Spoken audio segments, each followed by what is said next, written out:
Hi, I'm Ed Joffe. Welcome back to JoffeWoodwinds.com for our next interview in this series of interviews that started 8 years ago.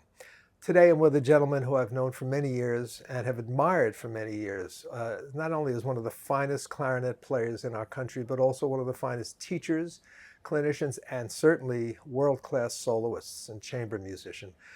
Jon Manasse has had a storied career already. Many of you know him as the principal clarinetist here in New York of the American Ballet Theater Orchestra, the Mostly Mozart Orchestra, the Orchestra of St. Luke's, and also a formidable teacher at the Juilliard School, the Lynn Conservatory, the Manasse School of Music. Jon has many recordings out and has been on everybody's watch list since as really a teenager, recording some of the great works of Weber. He is now evolved into one of the storied legends in our country, and it's great pleasure to have Jon here. After so many years of trying to get together, we were finally able to do this. So Jon, thank you so much for coming down to Yamaha, and to Tomoji Hirokata for taking time out from his busy schedule to record us. What a wonderful introduction, Ed. Thank you. It's a great pleasure, and I am honored to be amongst the people you include in the incredible wealth of knowledge you're able to share with the world through interviewing all these favorite artists, through the generations. I thank you. We thank you. It's a wonderful privilege for me. Well, thanks, Jon. And this video interview series I named the Woodwind Legacy Series, and I really look at it that way. People who I admire and who I know have made a major contribution to music and to woodwind playing, and that I hope younger generations will keep viewing and learning and being inspired by. So with that, let's start with your beginnings. I know you grew up on Long Island, but how did your musical training begin? Wow, that's quite a rewind. Like most kids, I mean, my parents loved music. My father in particular, and it was just part of our education to get music training. Started on piano, and couldn't wait until 4th grade when we started band.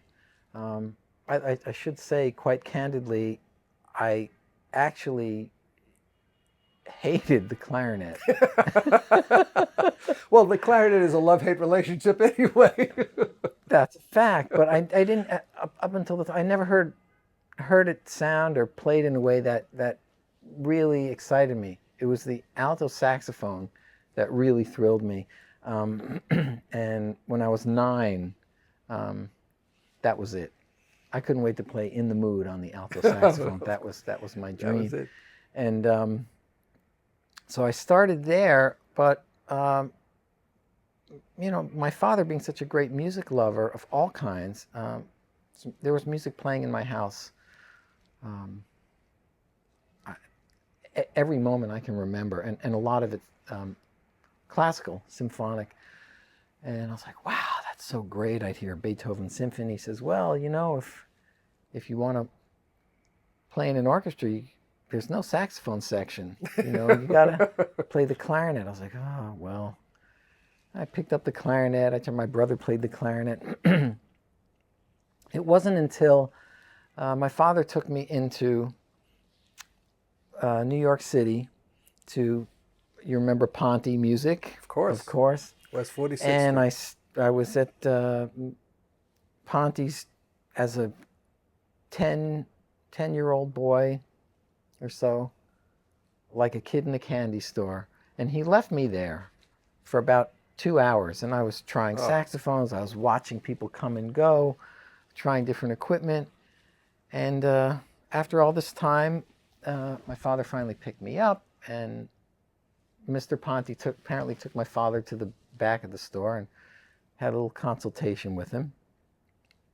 When we left, my father, who I should add was a child psychologist and Holocaust survivor, he had a way of maneuvering through life that was quite astounding and inspiring. But he said, Mr. Ponte gave me the name of a teacher for you. He says you really should be taking clarinet lessons if you want to play the saxophone better. At which point I threw a fit. I said, the clarinet doesn't look good. It doesn't sound good. I'm not playing it. I started crying, had a tantrum. And to which my dad said, look, we should try it. He gave me the name of a teacher who teaches at Carnegie Hall. So, ladies and gentlemen, my original impetus for playing the clarinet was just the fact that I could say I'm taking lessons at Carnegie Hall. Who wouldn't want that as a kid? Yeah. So that teacher was David Weber. And apparently when my father called him, Weber, in his gruff manner, says, I don't take beginners, you know. And my father nuanced a way to have a meeting with Weber. And the biggest mistake at that consultation was we brought the saxophone. David Weber hated the saxophone. So, yeah, there's a lot of stories about David Weber we can get to. But the short story about how I got started was once I heard him play just a few notes, it was a mystery to me how that instrument could sound so beautiful and so different than I'd ever heard.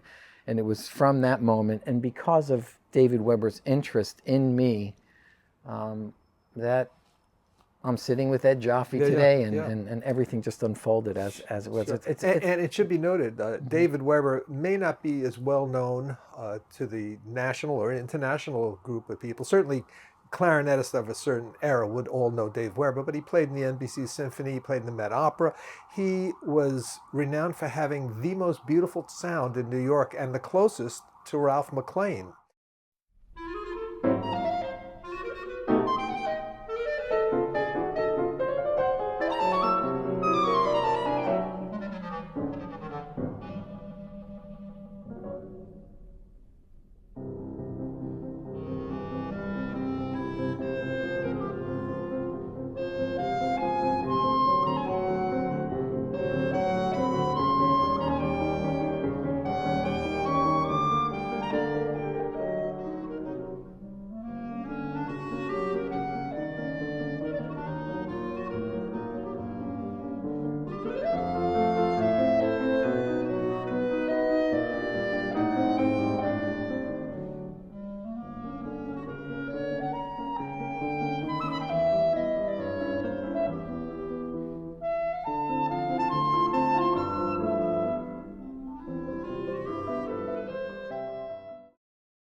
All the old timers would tell me about that, and it was true. He was also a very dedicated teacher, and I heard this from numerous sources, how Dave Weber would travel out to Long Island to buy one mouthpiece for a student, and never charge him for his time, just go out there to make sure that student got the right mouthpiece, usually a Van Doren, and would give to his students, his dedicated students, such as you were, John, enormous amount of his time, of his knowledge. In essence, you became his surrogate children. That's well said and true.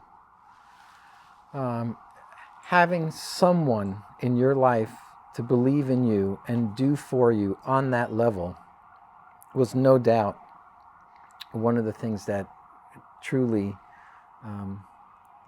propelled me and many of us to fall in love with this, remain dedicated to it, and then in turn make our contributions. So that's well said. It's rare to have someone, a teacher of that dedication, that interest. And of that accomplishment. Oh, yeah.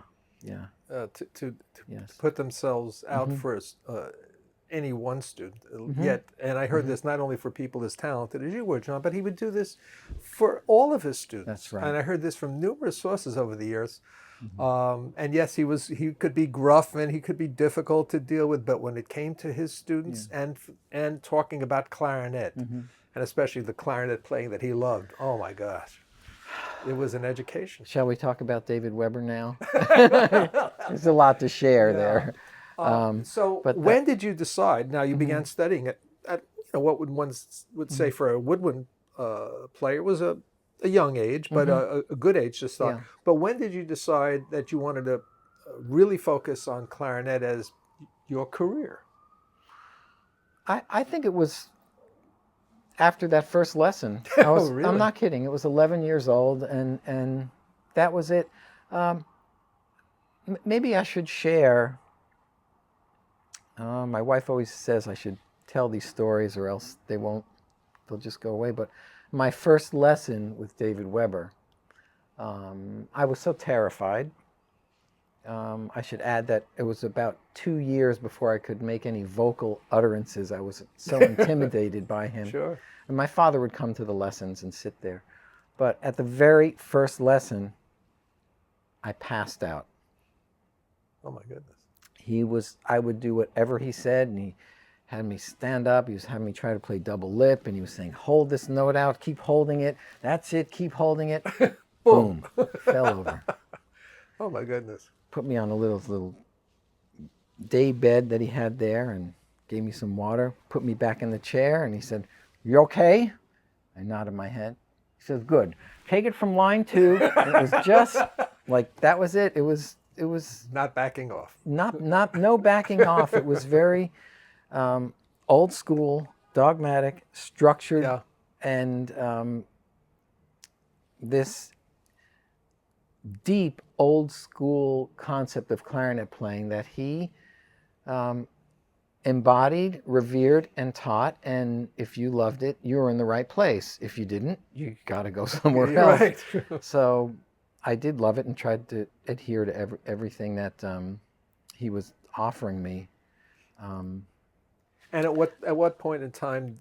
I mean, you said right after the first lesson, but as far as really saying, I want to major in music, I want to become an orchestral clarinet player. I'll tell you, it for me it was never a question. Literally, once I heard like Beethoven symphonies and this kind, I would come home from school and just listen to them and or the clarinet repertoire, the Mozart concerto, you name it. I couldn't believe how magnificent this music was. And I also was surprised to me that all my friends didn't know what they wanted to be when they grew up. I thought, well, everybody must know. Right. So, and what about the saxophone? Did that continue to be somewhat of a desire in yours? I loved it, but he would, he would put me into tears about it because anytime he'd ask me if things weren't going well in the lesson, he'd say, you're still playing that saxophone? Make a planter out of it. He'd get really furious, and so I had to sort of hide it from him for a while. And then he said, it'll ruin your playing. You can't play clarinet well if you play the saxophone. It was quite a thing. I should say that there was one lesson after about 1.5 years where I made a special resolve with myself that I was going to make a vocal utterance. I didn't know what it was going to be, but I was going to have the courage to say something to him. And there was a moment where he asked me, did you practice this? I said, now's my chance. And I said, in my prepubescent voice, yeah. And he looked at me, he says, not yeah, yes, speak like a gentleman.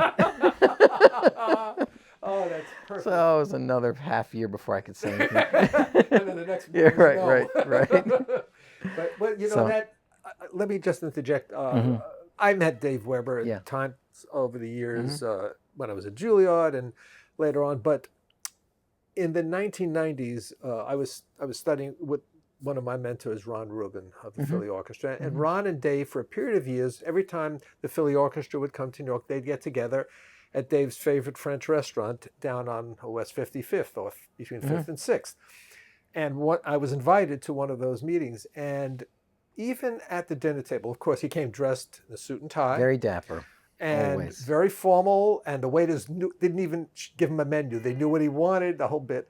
But there was a formality that you felt, without him saying it, that was demanded. And at the time, I'm not sure I appreciated that, but you know what? I appreciate it now, because I think we need more of that. And it was a respect for the profession. He was, I mean, a professional musician, high-level player. You felt that looking at people like that. I felt that with my teacher, Joe Allett. He always came dressed to the lessons. And even when I would go to his home, if he wasn't in a jacket and tie, he at least had the white shirt on with dress pants. I mean, it was, you know, there was a certain level of formality in those days. And I think that carried across all instrumental teachers.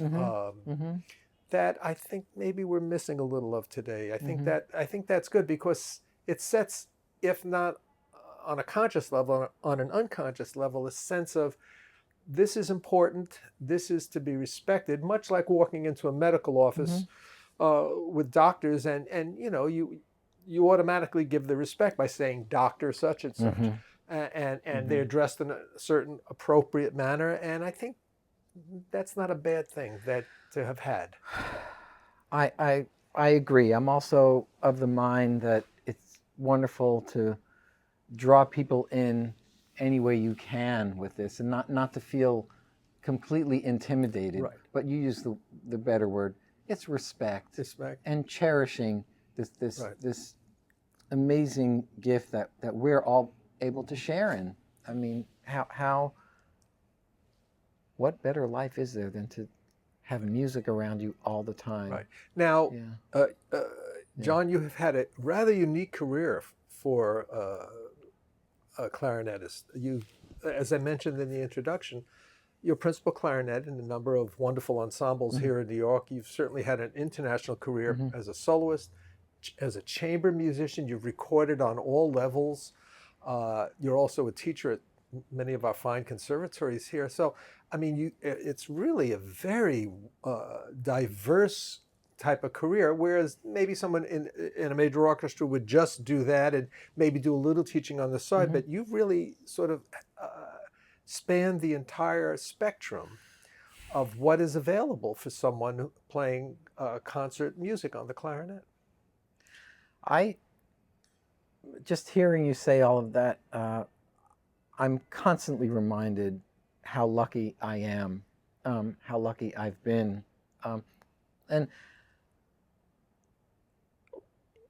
yeah, I'm grateful. What can I say?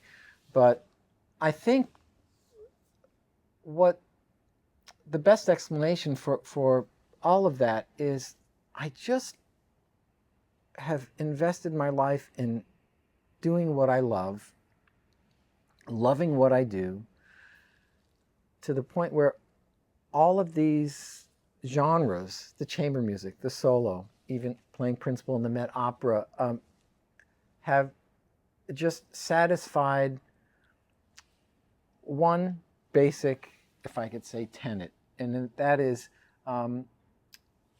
your thoughts expand into form. Your thoughts expand into form. So, and I think it's fair to say that if you, as I said earlier, if you do what you love and you love what you do, and it's resonating from that space, you will attract the energy in your life that matches that sensibility. So all the years, all the hours alone in the room, refining the tone, doing the scales, whatever it is, hearing it as a baseline, and then hearing the magic and the beauty of the music that you can ultimately share and delight others with and convey that emotion, it gets reflected back to you in all the forms you just described. Right. So and I remember years ago you sharing with me how much you practice and how you go about your practicing. Would you share that with us? given all the things you're doing, there may be not one typical day that occurs every single day, but in a general sort of way, what would your practice day look like if you didn't have anything like a recording the next day hanging over you or something of that nature? How would you approach your practice day? Well, it's hard to, I mean, as you outlined before, the schedule can be so intense and so involved with the recordings, with the concertos, with the orchestra, with the teaching, that I've had to become very creative over the years about how to stay prepared and ultimately feel comfortable, well, at the first rehearsal of whatever it is I'm going to. Right. So it's very different. If you ask me this question when I'm 17, or when I'm 20, when I'm 30, now, today, there's no one answer to that. Okay, so what things do you try to address at every practice session as a fundamental, besides, let's say, the music that you know you have to deal with at hand? Right. What fundamentals and how do you approach them? Well, as my old teacher would say, if you don't have a voice, you can't sing. So for me, the idea of having a beautiful sound is of the utmost. And that means to have a reed and set up a combination that basically acts as an extension of your voice. I could sit here and tell you I do long tones, scales, thirds, arpeggios, and all of these interval things and staccato exercises. And none of it really amounts to anything unless you have a very deep, clear concept of how you want to sound. And in order to build that, I know you're a real student of the clarinet and its history and its great players. So what players have played a role in developing your tone? In other words, what players have you gravitated to over your life that you've tried to take things from to cement that tone that is yours now? I love this whole line of questioning because it goes to, what is your warm-up? For me now, a warm-up is warming up my mind to what are my bullseyes in this practice session right now. Practicing is a gift. That is like a sacred, cherished place. Now we get to do this. This is not onerous. This is, oh my gosh. And it should, and just a word to our audience, that alone, that practicing should feel like that is really what keeps one going for an entire career. Because if it's not looked at in that fashion, I think you might agree, music making is just a gig. It's not, that doesn't get any deeper than that. It's a deep personal exploration and incredible odyssey of self-discovery and fulfillment. And I want to say,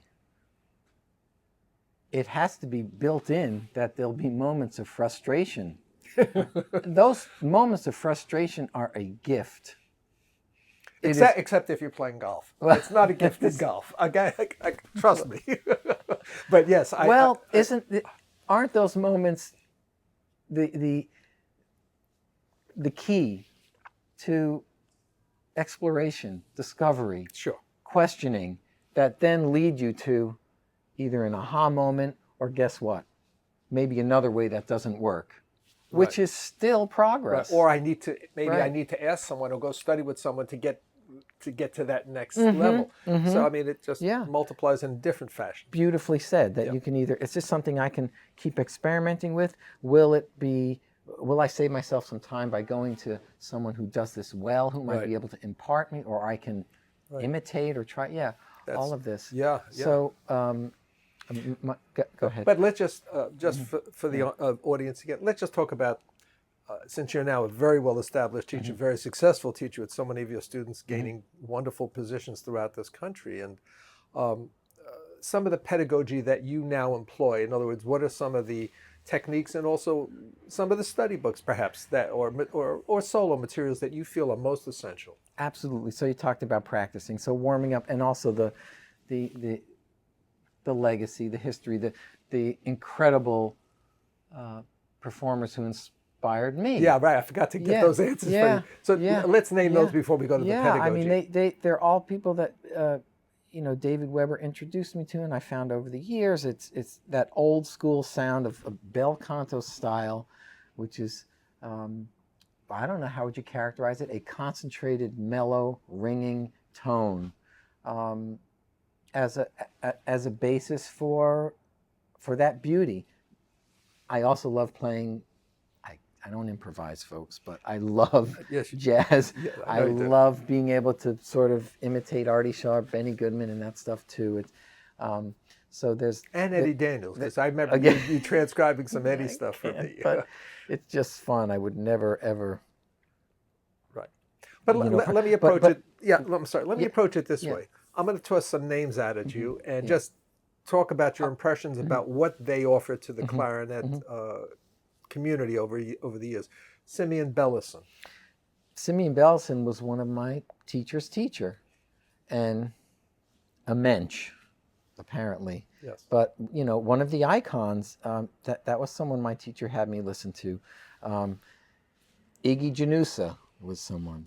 Bonad was another. Louis Kahuzak. All of these for listening to players for one reason or another, but mostly in this case to get an idea of that pure bel canto clarinet tone, that style. Right. And that's what I was talking about before in terms of a bullseye or a concept.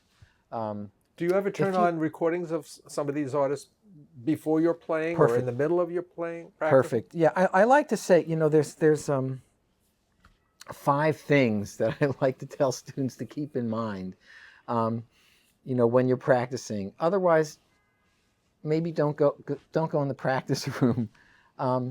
When you practice, whatever it is, the Ujjayi method or the Artie Shaw concerto, or whatever it is, that you enter the practice room with optimism. And optimism doesn't mean everything's great, I'm going to be great. Optimism means that whatever happens there today, I'm going to learn, I'm going to progress, which, yes, includes maybe finding another way that still doesn't work. Right. As long as I recognize it's not working, right? That's still progress. Right. Okay. Then, of course, you need the concept. What am I going for? Is it better rhythm? Is it a more rounded tone? Is it really to phrase this beautifully in a certain... What is it? That you're very clear on what that bullseye is for that moment, that part of your practice session. And you should have that set up in your mind before you actually play a note. Right. And that's, why... I've always turned long tone scales. I've been very, very big on doing that stuff. I love doing that. I turn that into music. That's what David Weber said. Even, the 5-note Taffanel exercise should have a hairpin. So you're always making music somewhere. So the other thing Let me just interrupt you for a second, because I just remembered Stanley Drucker telling me this when I asked him about long tones. He said, Ed, life's too short for long tones. That's right, life's too short. And so, but he said, I would play a phrase and then hold out the last note for a long tone. Right. But it would be in that context. That's right. That's good. Right. So it's not just that is torture to just go in there and play through things without an idea. I mean, that long tone needs to be, is this from a long tone that I would play in a Beethoven symphony or a Verdi opera, whatever it is. So it's all that. So those are the 2 things: optimism, your concept, then of course your physical form. You have to be in the room to practice. Right. Then you need what I call awareness.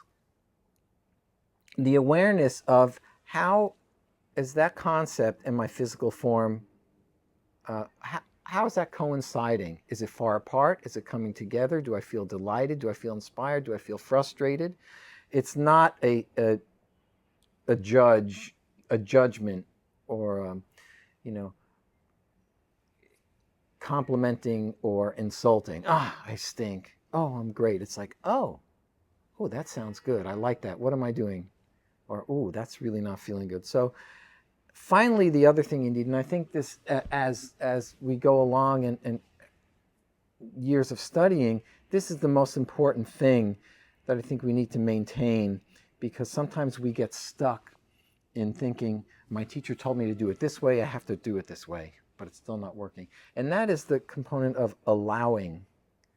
Allowing your body to move and adjust to try to satisfy your physical form and your concept. It might be very unique to you, Right. versus me, that you have to do something in your throat, or there's a myriad of things we can't actually explain. Wouldn't it be great if I just said, keep your tongue here and you'll sound great all the time? But so it's that idea of just shifting, allowing, maybe another kind of reed, maybe another mouthpiece, maybe I need to do this with my throat, maybe I need to do this with my tongue.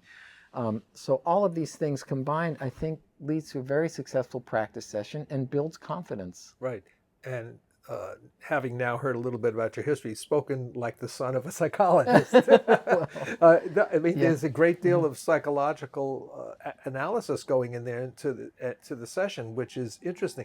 But I like the fact that the last thing you mentioned really involves the creative aspect, really, of the individual becoming more creative and in getting to that concept that they've developed, and which evolves also through your whole life. Absolutely. Yeah, right. I mean, the first clarinet player I heard on record was Benny Goodman, of course, and it was a recording with the Boston Symphony, Charles Munch, of the Mozart clarinet concerto that he made. And of course, so that was the concept I had. And then I heard a recording of Bob Marcellus playing the Mozart concerto. So then that shifts. And then I heard Harold Wright, and then I heard Carl Leister, and then, the next 50 players. and of course, it continues to evolve. And that's what's so wonderful. Just a little tidbit, because I finally heard last week for the first time, I got a recording, an LP, by the way, from Europe of Ulysses Delacluse playing the Mozart concerto. Wow. And I finally heard it on record, and I said, oh, now I see what they were talking about. Oh, yet so it's a great thing to keep uncovering, discovering, and trying to figure out, well, could I include that? Is there a way I can get that aspect of the player? How does Delacluse get that articulation to sparkle and to just reverberate like crazy? And so I mean, it's a wonderful thing to keep getting inspired by listening to other great players, and that means, and I have to also say, not just listening over the computer.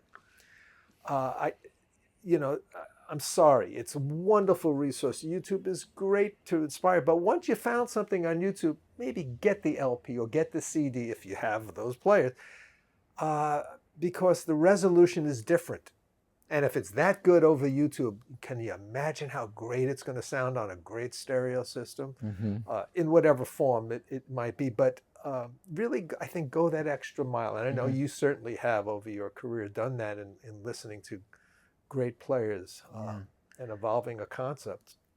Yeah, and in fact, I quite frankly, the way you sounded when you recorded the Weber pieces with the Brooklyn Phil and with Sam Sanders. How old were you then? You were 19, 20? I was just out of school, like the early 20s. So, yeah, because you sound very different than then. You've made a very conscious change and in your playing, I suspect, but beautiful playing. I mean, it's and that's the point, that we can continually evolve and change, but always with a concept in mind, because it's very clear your concept of sound now has evolved from when you were 20, 21.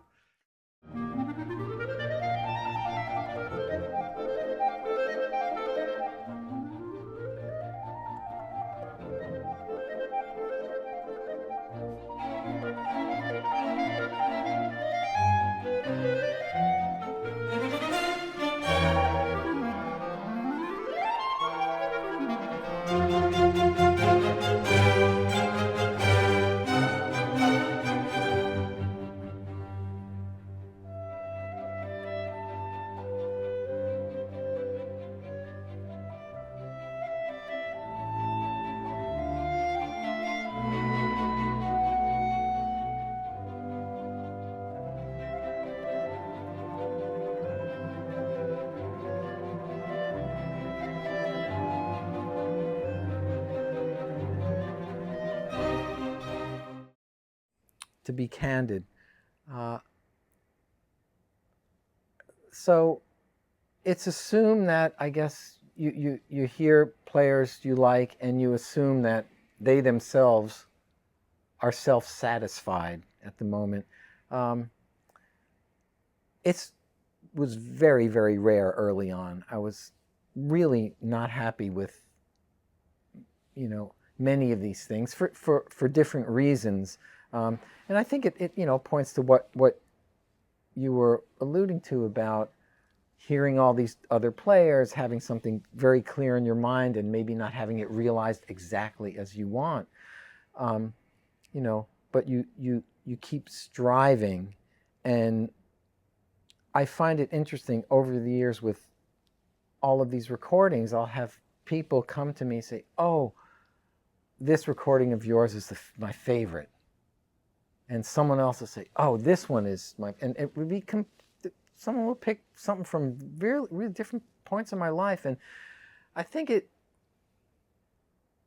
all amounts to really something that we are doing together. And it is a shared aesthetic, that at one moment something speaks to you a little more than another. And the gift of staying in it and watching it evolve, that you realize over time there are many ways to sound beautiful. And also not to be afraid to move in a different direction if that's what you're hearing at the moment. Right. Not to be afraid. Not to be afraid to add a dimension to your playing. Right. Can I just touch on one thing? Because Sure. you started to mention this in terms of practicing. There's a sort of popular meme, and meme I don't mean by how before there was a computer and before Instagram. Right. A meme was just the thought that sort of got in people's consciousness, and that is, as you're practicing, you wonder, am I doing it right? Is this the right way to do it? My teacher said this, but it's not working. Well, I just want to share with everyone a great release from the friction of thinking, is it right? How about either it works or it doesn't? Even seeing you smile and nod, I felt a release from your body. Yeah. It's like, okay, I know my teacher has given me this well-intentioned advice to, tongue this way or Right. keep my tongue here, but I keep squeaking every time I try it that way. Well, then it doesn't work. Yeah. You can send that teacher a private blessing. It was well-intentioned, Right. but for me, it's not working. Right. And to have that as a point of departure. I forgot to follow up on this earlier in the conversation. We were talking about your lessons with Dave Weber and how much you admired his sound. Did he play for you at these lessons? What a great question. Because there are many teachers who will teach and not play. He always played, and that is the reason I kept going, to hear him. And Right. again, Ed Joffe, thank you for steering this in the right direction. Do you play for your students All the at the time? lessons? Great. All the time. No, I mean, not. I'll let them answer, but No, but I mean, your horn is there and you're set up to play. Quite a bit. I'm always playing with them, and, unless they're performing for me. Right. Obviously, I'm not going. But there's a good deal of that, and the primary reason is, I would like to talk about something my students now will all laugh at if they're seeing this video, is mirror neurons. So the mirror neurons, we have three crucial sets of them. The oral mirror neurons, what you hear while you talk about getting a concept, I don't know, in your mind's ear. Right. Whatever it is in your mind's eye. This is in your mind's ear. So you have oral mirror neurons. Guess what? That's how you learned how to speak. Right. Or pronounce words. No one told you have to put your tongue here when you say T. And how different accents develop. Exactly. Right. Well even said. Even from Long Island, I exactly. can tell That's right. I had to get rid of my Long Island accent. I had it. So oral mirror neurons. You have visual mirror neurons. It's how you learned how to walk and do a myriad of other things. And then there's another very powerful set of mirror neurons, and that is emotional. How you feel in the room with someone. Is this someone who's angry? Is this someone who's loving? Is this someone who cares? Is this someone who is giving? And all of these things together really comprise my primary way of teaching and learning, for that matter. So that's why I feel, for me, when I'm demonstrating for students, I'm not saying necessarily imitate this exactly. They can. That's a good exercise. Take what you want, imitate what you want. If you don't like it, do something better, do something different, or that speaks to you. Right. But again, you're dealing with very advanced level players. You're Yes. a college gearing towards professional. Yes. Okay. Yes. And so. Yes. But yeah, so that makes sense. But even still, with a beginner, you have them. You can set their fingers up. Are they doing something like this with their hands? And you talk about a neutral hand position, and you show them, and they can see. And the combination of the verbal instruction, but even more so, the visual display or demonstration, that speaks volumes. It's true. I think back to the many teachers on the instruments that I played that I had, and the ones that made the greatest impression, except for one person, but the ones generally who made the greatest impression were those who played with me or for me, and it was exciting. In fact, I'm thinking back to my flute teacher, Tom Knifing. I would try to get to my lesson a little early because he'd always do some playing with the students, sometimes duets at the very end, and I would listen, and he would generally play the second part, so I'd always hear these low notes, rich, fat, and I'm listening outside the door and thinking, oh man, what am I going to sound like? I love hearing you talk about this, because that points to the whole thing that drew us to music in the first place. But it was I still hear that sound of Tom's like that, and that was everything.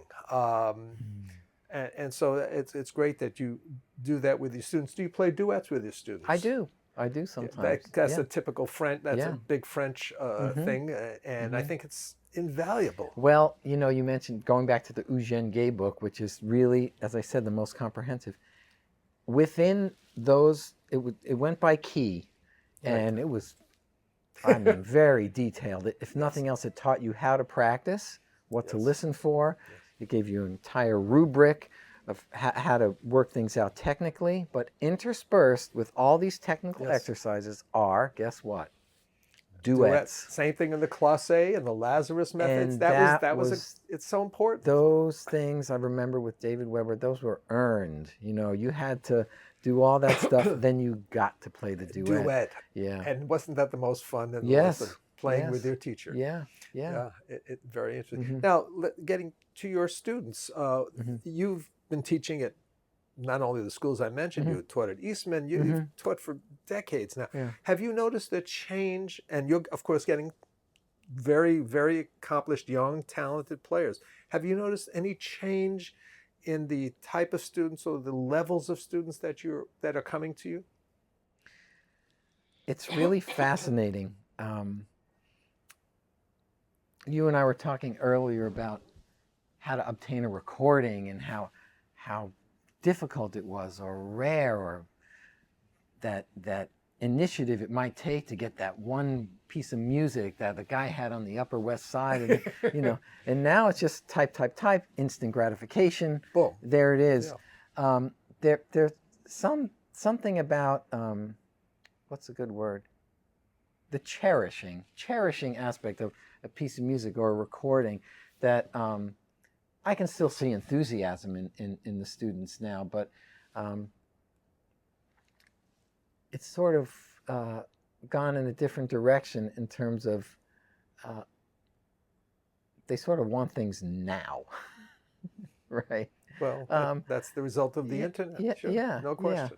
And I'm just so lucky to have beautiful, talented, wonderful students to this day. And I've had to embrace and welcome a lot of these changes and modify my teaching to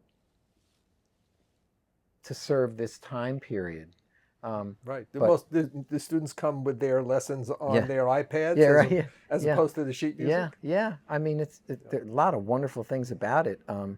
I am definitely someone who likes to look ahead and add dimension. So I'm open to it, but I'm also, what attracted me to the instrument and music in the first place is sort of unshakable, And there's also something to do not only with the feeling of the clarinet, but the feeling of the pages that you're and the music and turning the page and seeing these books, the colors of the books, the markings that your teacher put on the page. Those type of things are, and with their particular calligraphy, there's something to that years later I find appreciating more. It's huge. It goes back to that word, nostalgia, cherishing. It has more and more meaning. Yeah. And along those lines, I'm thinking about, I'm blessed enough to have wonderful music written for me. A lot of times now, there's no manuscript anymore. It's done on a computer. Right. So I think of the Brahms sonatas that I'm using the same music that has my teacher's markings in it and mine over the years. There's something powerful about that emotional mirror neurons. It adds to that connection.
The world of music is growing and shrinking at the same time.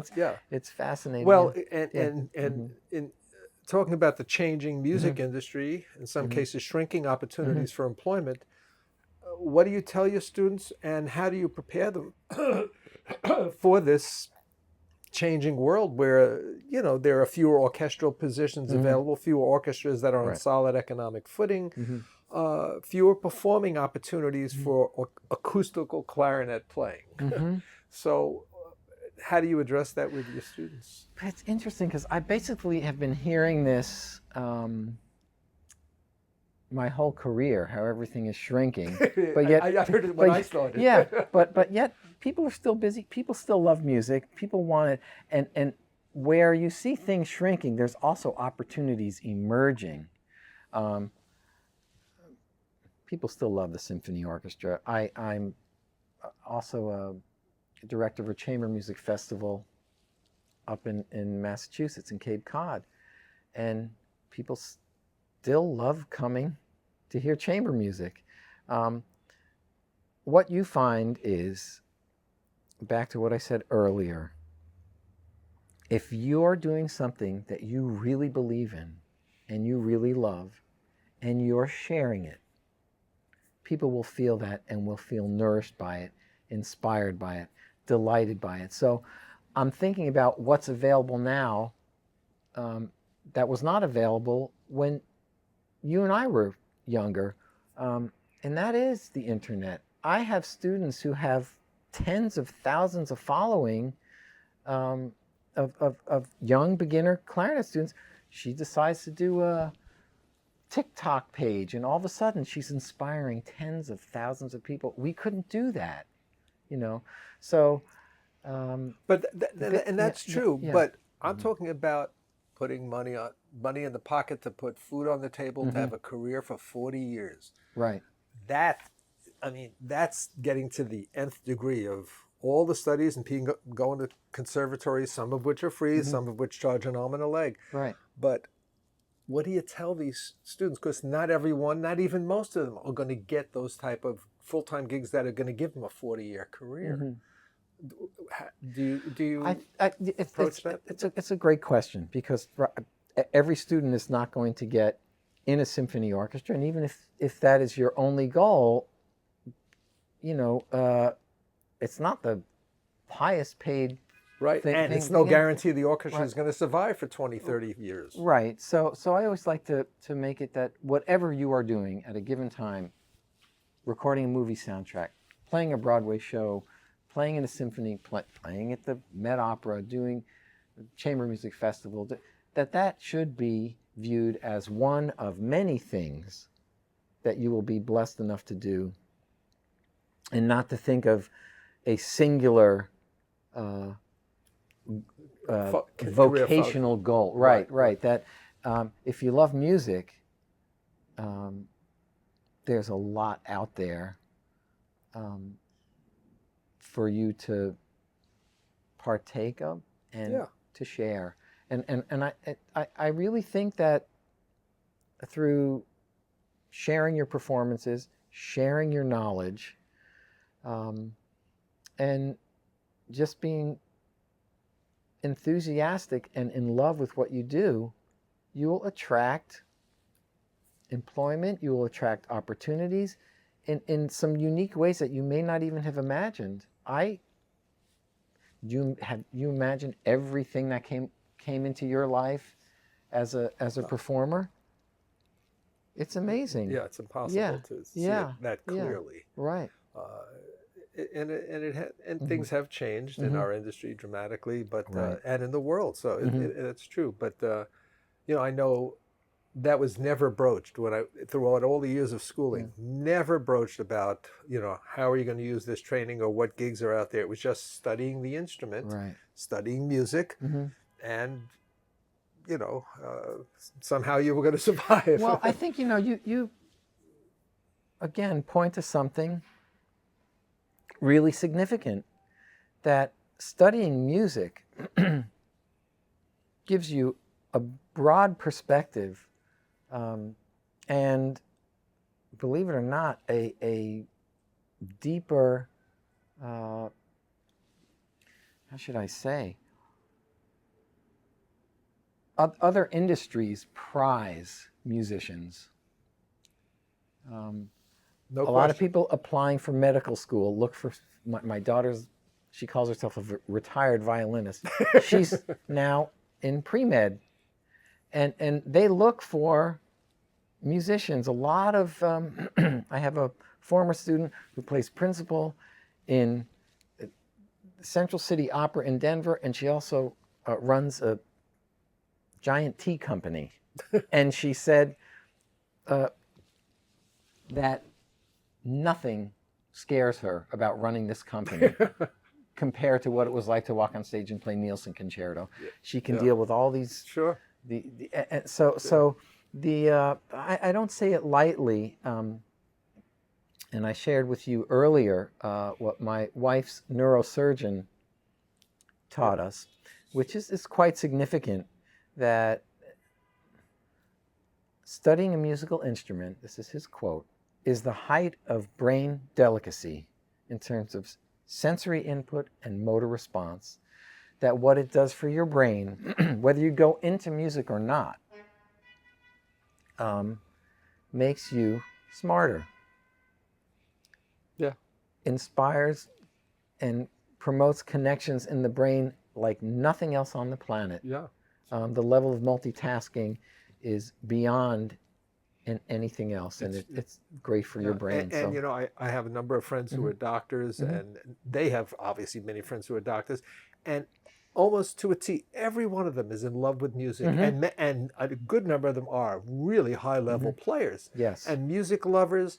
And, you know, the amount of doctors' orchestras we find throughout the country and the world, it speaks to that. That's so right. that correlation between musical study, real musical study, formal musical study for lengths of time, and accomplishment intellectually is tied in. Now, that's not to say all musicians are intellects, but, right. but no, there is that. It seems like an abnormally high percentage of really dedicated musicians and really like high-level doctors that they have similar interests and similar talents, even though one's career may be in medicine and one's in music.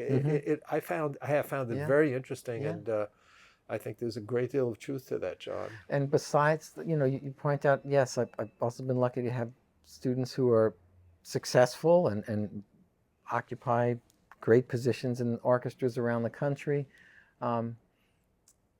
But there are also phone calls I get from students who have gone into, music is still a big part of their life, but they've gone into other disciplines and have called me to thank me, saying stuff they learned in the lessons they have applied to whatever it is they're doing.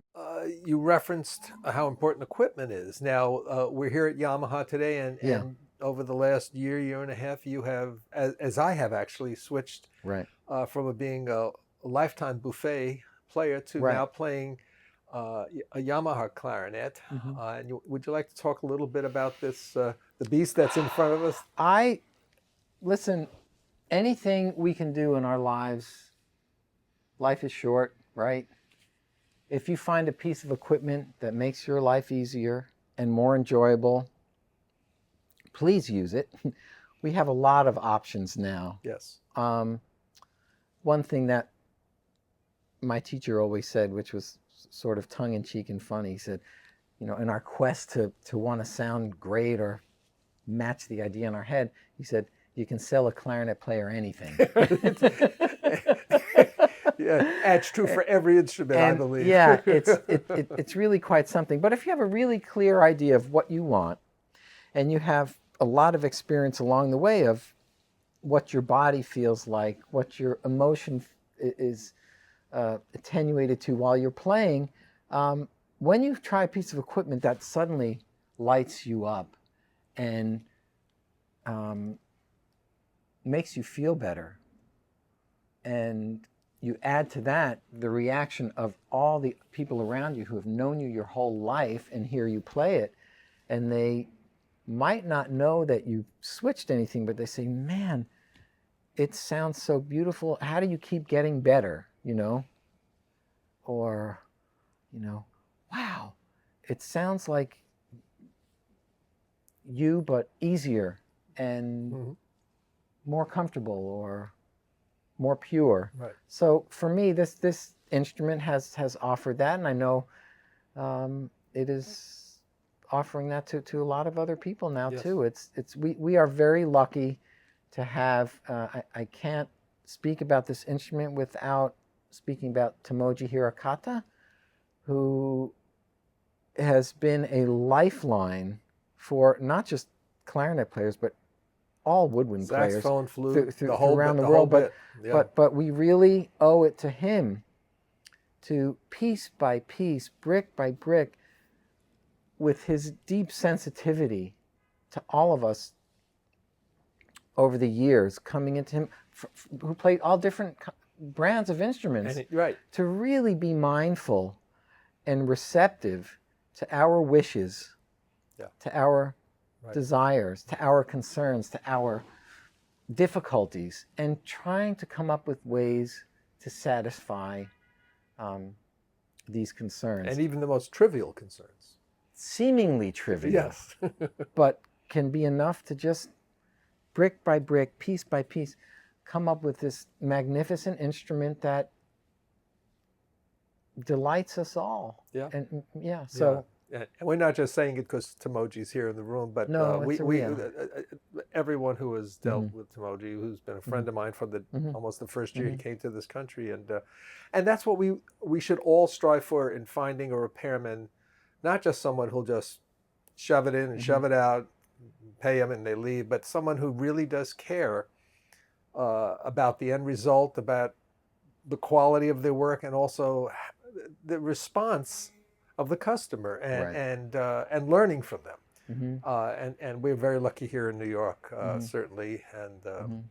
those of us who play Yamaha instruments, that Timoji and Yamaha, it's synonymous. Mm-hmm. Yeah. It's one of the same. Yeah. So why don't we talk about the name of this particular brand? Because every company has a Right. number of different Right. models. Right. And thankfully for that, because there are slightly different tastes in sound and Right. style. But this one, for me, it's the CSVR Right. ASP. Right. Has a lot of letters. But it's, for me, has answered so many wishes and concerns and desires. And likewise, it's very satisfying. and the lovely thing about it Mhm. is that it's put together so well, ergonomically, so Mhm. friendly, Mhm. and responsive. And Mhm. as a lifelong buffet player, Mhm. it wasn't a big transition because really it brought out to me the things that I wanted to hear in the buffets when I first started playing buffets, and it just for me a continuation. It's called Yamaha, but for me it's that sound that it continues, that heritage of that sound that you've spoken about throughout the interview so far. It embodies all of that concept, Yeah. with the addition of what we were alluding to, is Right. adding the dimension of the intonation being so greatly improved, the homogeneity, the evenness being, forgive me, surprising and delighting. Right. in as you're playing it. Right. The dynamic consistency from soft to loud, the purity, it really, it's surprising. It's surprising how wonderful it is. Right. Even after, all this time. Right. I should also add that, as we all continue to develop, it's not like you go to school and you're finished. The beauty about what we do as musicians, artists, performers, we're always looking to get to a new dimension or a new level. Sure. To have a piece of equipment like that just opens up this world for you is a sublime gift. So, and there are continued advances yet that are still being made to something like this. So it's just nice to know that things are not staying stagnant. Right. They're moving in a direction, and what I think is, and as you would voice, the positive direction. Yeah. Let's talk also about some of your other equipment that you play. I know the listening audience would like to know your mouthpiece, reed, ligature setup. Sure. That's also great to talk about. I do play Van Doren reeds and mouthpieces and ligature. I have pretty much always, except for a period where I made my own reeds. I also want to point out how wonderful Van Doren has been in getting information from a wide source of musicians over the years. And a wonderful story I'd like to share here is, in the early 90s, Jean-Paul Gauvin came to me. I was pretty young at the time and was very interested in what I did with reeds. And he asked me can I have your reeds? He flew me to Paris, and I was really taken aback that this major company was that interested in getting this kind of information. So, two of the salient things I did with my reeds at the time were I narrowed them. They were early on in making V12s, and I changed the shape of the tip of the V12. Is this getting too technical, or is it? No, okay, this is. good. I think so many of the listeners want to hear that. This is very interesting, and so I, because I had experience making reeds on my own with splitting the tube and going on, I would customize my Van Doren reeds, which is probably everyone should do to some degree. Absolutely. You know, we don't wear the same size shoes or same prescription. So I would do, but I found it really wonderful that he took that interest in me and what I did. And at the time, he took two of my reeds, and they both, one of them was the narrowed version, and one had the tip contoured.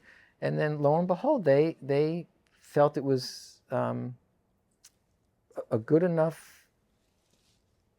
modification that they added it to. That's how the shape of the tip is to the V12, and the Rula Peak came out, and then so it's quite wonderful. It's no different than a great company like what Yamaha's Tomoji, Sure. taking all this information from people who want to, advance the cause, so to speak. So Tell me what projects you have coming up, or things that you're looking forward to doing in the near future. When I'm asked that, I'm always looking forward to the very next thing that's coming up. And October is a very busy month with some Orchestra St. Luke's next week at Carnegie, playing Dances of Galanta, and then there's just a list of stuff throughout this.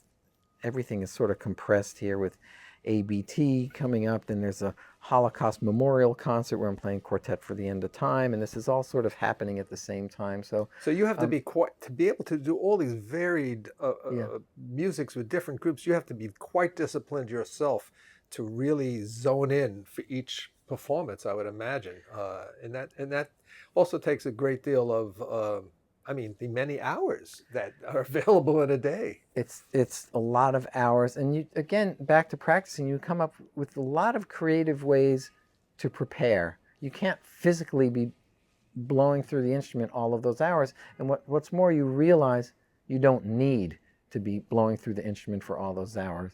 That it goes back to your creating your bull's eyes, your concept of how you want that piece to sound, becoming familiar with it's a whole concert even within this of Astor Piazzolla music, which is new to me. So I am, using those hours to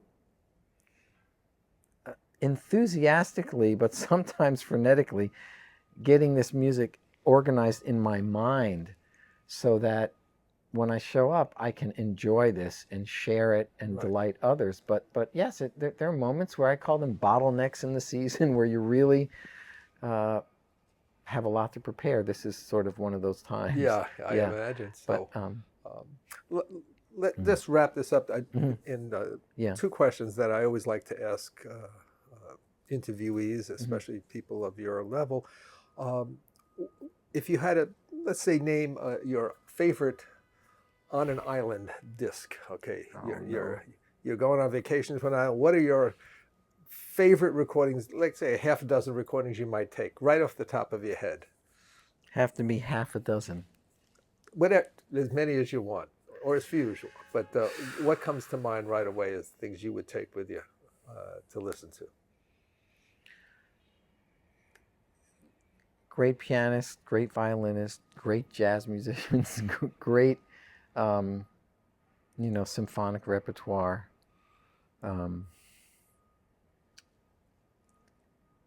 And legendary pop artists. How about that? So basically everything. Right. Anything and I everything. just love listening, like you, I love music. It's not just one aspect of it, which is no doubt why all these things have, Yeah.